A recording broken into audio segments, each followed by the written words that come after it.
itong tatlong chicken. Ang gagamitin natin ay magic sarap na magpapalasa sa ating chicken.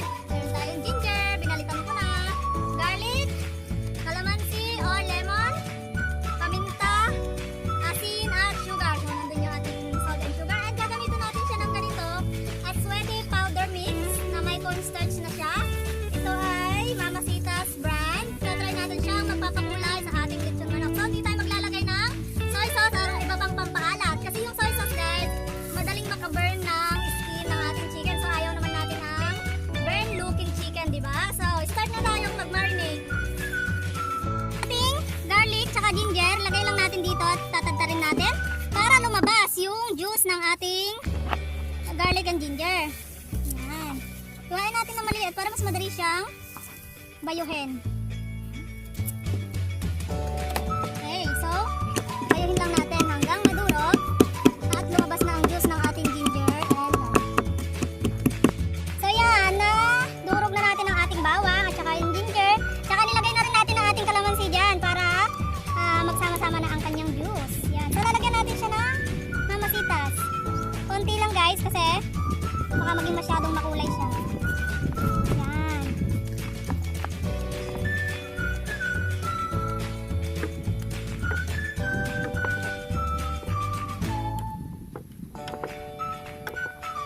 Okay, so after natin siyang durugin, lagay na rin natin ang ating magic sarap.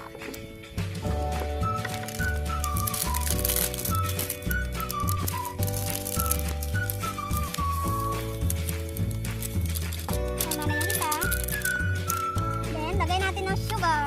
Yan, sugar. Mga 3 tablespoon. Salt. Magpapalasa. 1, 2,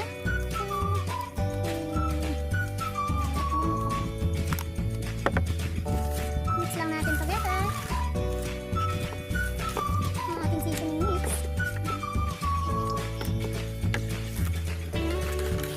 Lagyan din natin, lagay na rin natin ang ating paminta.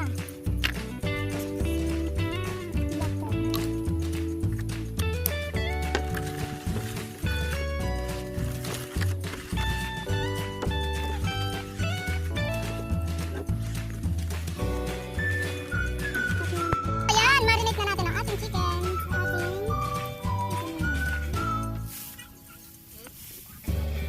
Roll over lang natin mabuti. Pakikat naman na yun.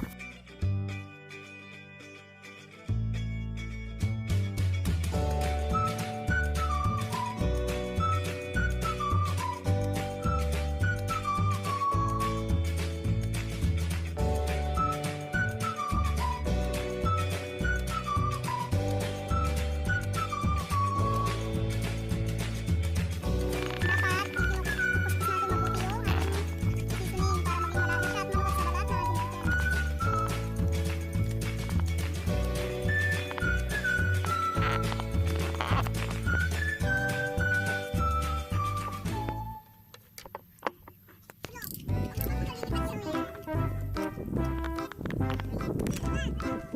Let it marinate for at least 3 hours.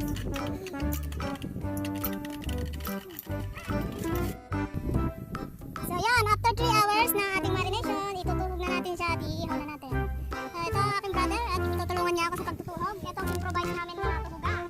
Kawayan.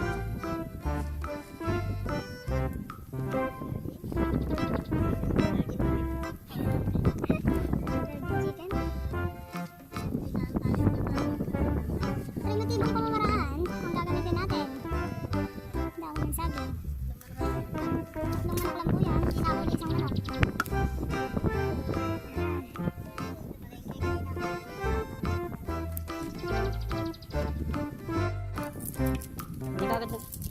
Ayan o, so natali na natin ang ating manok ng primitibong paraan na dahon sanga ng saging. Para secure na secure ang ating manok.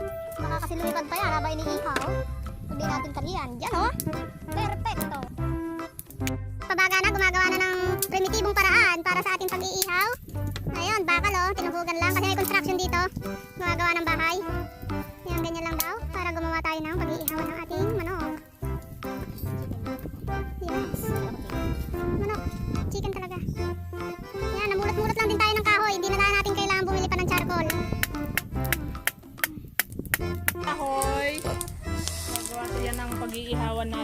medyo naglaylo ng apoy.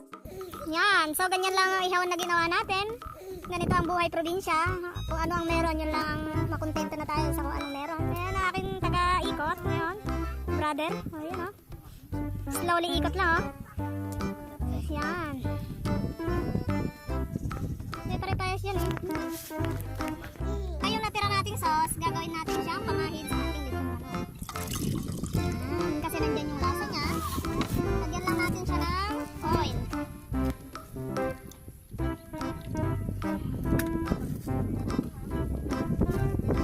Mix lang natin. Papamahid natin sa ating lechon. Yan, habang iniihaw, pahigan natin. Gamit lang ang sama din na saging.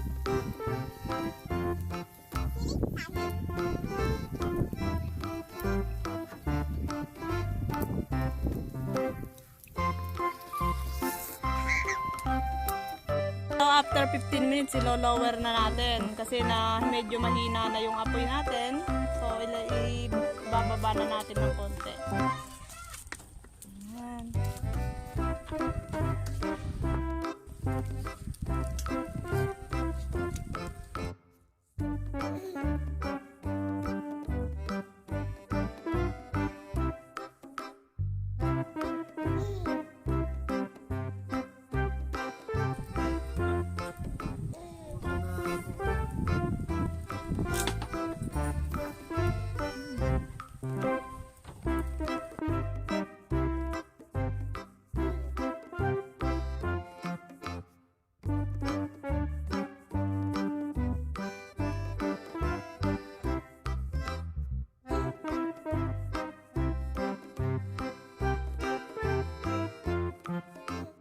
Yan guys, after 30 minutes of grilling, namumula-mula na ang ating chicken. Tingnan nyo naman. Uy, uy, sarap.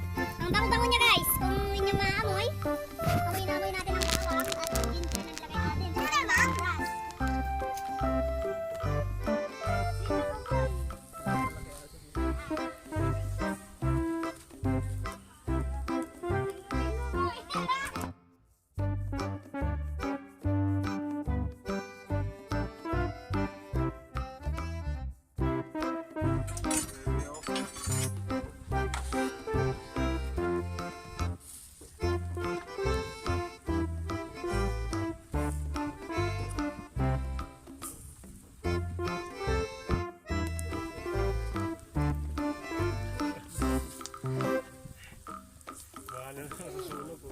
Kuya.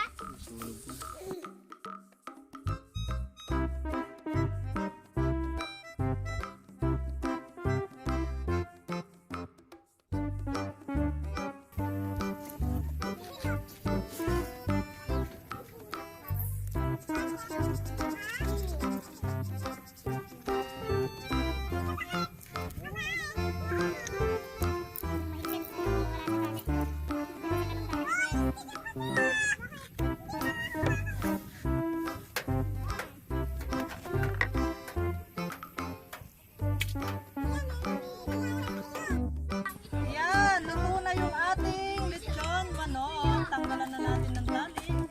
Tignan natin.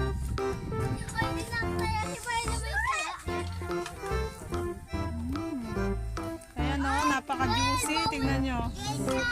At saka lutong-luto na yung loob. Wala na siyang blood.